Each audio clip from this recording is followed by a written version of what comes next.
ఆంధ్రప్రదేశ్‌లో కూటమి ప్రభుత్వం ఏర్పడి 2 ఏళ్లు అవుతుంది. ఈ 2 ఏళ్లు అవుతున్నటువంటి సందర్భంగా ఒకవైపున కూటమికి సంబంధించినటువంటి పార్టీలు విజయోత్సవ సభలు, అదే విధంగా ప్రజలకు ఏం చేశామనేటువంటి దాని మీద చెప్పడం కోసం కొన్ని సభలు పెడుతున్నటువంటి పరిస్థితి. నిన్న జరిగినటువంటి సభ కూడా దాని నేపథ్యమే. ఇంకొకటి, ప్రతిపక్షంలో ఉన్నటువంటి వైఎస్ఆర్ కాంగ్రెస్ పార్టీ ఈ ప్రభుత్వము ప్రజలకు వెన్నుపోటు పొడిచింది. వెన్నుపోటు ప్రభుత్వం అని వైఎస్ఆర్ కాంగ్రెస్ పార్టీ అనేకమైనటువంటి ప్రజా సమస్యలను ముందుకు తీసుకొస్తూ వాళ్ళు కూడా ఈ నెలలో అంటే ఎన్నికల ఫలితాలు వచ్చినటువంటి జూన్ 4వ తేదీ నుంచి ప్రభుత్వం ఏర్పడినటువంటి 12వ తేదీ వరకు వరుసగా నిరసన కార్యక్రమాలకు పిలుపిచ్చారు. దాంట్లో భాగంగా రాష్ట్ర వ్యాప్తంగా నిరసన కార్యక్రమాలు జరిగినటువంటి పరిస్థితి ఉంది. ఈ రెండు కార్యక్రమాల యొక్క జరిగినటువంటి తీరుని గిన మనం ఒకసారి సమీక్షించినటువంటి పరిస్థితి ఉంటే ఖచ్చితంగా ప్రతిపక్ష పార్టీ తన బాధ్యత నిర్వర్తించింది. ప్రజలకు సంబంధించినటువంటి సమస్యలు, ప్రజా సమస్యల మీద ప్రజలు ఏమనుకుంటున్నారు, ఈ ప్రభుత్వ వైఫల్యాల మీద అనేటువంటి అంశాల మీద ప్రతిపక్ష పార్టీగా వాళ్ళు ప్రజా సమస్యల మీద బయటకు వచ్చారు. ఇప్పటి వరకు జరిగినాయి ఏంటి అంటే, ఈ 2 ఏళ్లలో జగన్మోహన్ రెడ్డి అప్పుడప్పుడు బయటికి రావటం, కొన్ని ర్యాలీలు చేయటము, అదే విధంగా ఎవరైనా చనిపోతే దానికి సంబంధించినటువంటి యాత్రలు చేయటము, వీటి తప్ప మిగతా ప్రజా సమస్యల మీద స్పందించినటువంటి పరిస్థితి లేదు.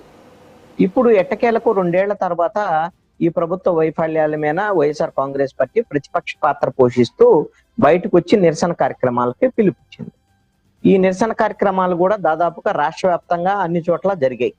ఒక రకంగా వైఎస్ఆర్ కాంగ్రెస్ పార్టీ ప్రతిపక్ష పార్టీ యాక్టివేట్ కావటానికి జగన్మోహన్ రెడ్డి తీసుకున్నటువంటి ఒక నిర్ణయం ఇది వైఎస్ఆర్ కాంగ్రెస్ పార్టీ రాజకీయంగా యాక్టివేట్ అవటానికి పనికొచ్చేటువంటి అంశమే. ఖచ్చితంగా ప్రజల తరఫున వాళ్ళు మాట్లాడారు. ఇవాళ ప్రజలు వాళ్ళ తరఫున వచ్చారా, వాళ్ళతో కలిసి వచ్చారా లేదనేది సెకండరీ. ఎందుకంటే రాజకీయ పార్టీలు ఉద్యమాలు, నిరసనలు చేయటమే తప్ప ప్రజలేమొచ్చి వీళ్ళతో కలిసేటువంటి పరిస్థితులు ఏముండవు. ఇవి రాజకీయ కార్యకర్తలతో చేసేటువంటి ఉద్యమాలు. ప్రతిపక్షంలో ఉన్నప్పుడు తెలుగుదేశం, జనసేన చేసిన ఆయా పార్టీల ద్వారాగా చేసినటువంటి ఉద్యమాలు. ఇప్పుడు వైఎస్ఆర్ కాంగ్రెస్ పార్టీ కూడా అదే తరహాలో చేస్తుంది. మరి వైఎస్ఆర్ కాంగ్రెస్ పార్టీ లేవనెత్తినటువంటి సమస్యల మీద ప్రభుత్వము సమాధానాలు చెప్పాల్సినటువంటి అవసరం ఉంది. వాళ్ళు ప్రధానంగా లేవనెత్తినటువంటి అంశం ఏంటి? డిఎస్సిలో అక్రమాలు జరిగాయి అనేటువంటి. డిఎస్సిలో అక్రమాలు జరిగితే అధికారులు అందరూ వచ్చేసి అన్ని చెప్పేసినా కూడా ఇంకా జగన్మోహన్ రెడ్డి మాట్లాడుతున్నారు అనేటువంటి విధంగా అంటున్నారు. జగన్మోహన్ రెడ్డి కాదు, వైఎస్ఆర్ కాంగ్రెస్ పార్టీ అంతా మాట్లాడుతున్నారు. అధికారులు వచ్చి ఏం చెప్పారు, ఎన్ని విషయాలని వాళ్ళు క్లారిఫై ఇవ్వగలిగారు అనేటువంటిది ప్రజలు గమనిస్తున్నటువంటి అంశం. స్పోర్ట్స్ కోటాకు సంబంధించినటువంటి విషయంలో, స్పోర్ట్స్ కోటాకు సంబంధించినటువంటి వాళ్ళు ఎవరైనా సరే రిజర్వేషన్లకు సంబంధించినటువంటి విషయంలో వాళ్ళు డిఎస్సి పరీక్ష రాయకుండానే వాళ్ళకి ఏకంగా స్పోర్ట్స్ కోటాలో ఉద్యోగాలు ఇచ్చినటువంటి పరిస్థితి ఉంది.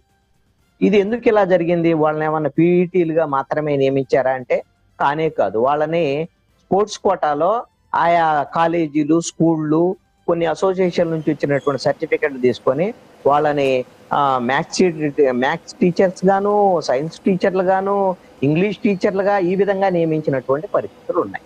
ఇది ఎంత మేరకు సమంజసం అనేటువంటి ప్రశ్న ఈ రోజున వస్తుంది. స్పోర్ట్స్ కోటాలో అవినీతి జరిగింది అనేటువంటి విధంగా. ఈ స్పోర్ట్స్ కోటాకు సంబంధించినటువంటి విషయంలో భవిష్యత్తులో గిన మళ్ళీ డిఎస్సి జరిగితే స్పోర్ట్స్ కోటాకు సంబంధించినటువంటి వాళ్ళు కూడా మళ్ళీ ఎగ్జామ్ రాయాల్సిందే. వాళ్ళు ఎగ్జామ్ రాసి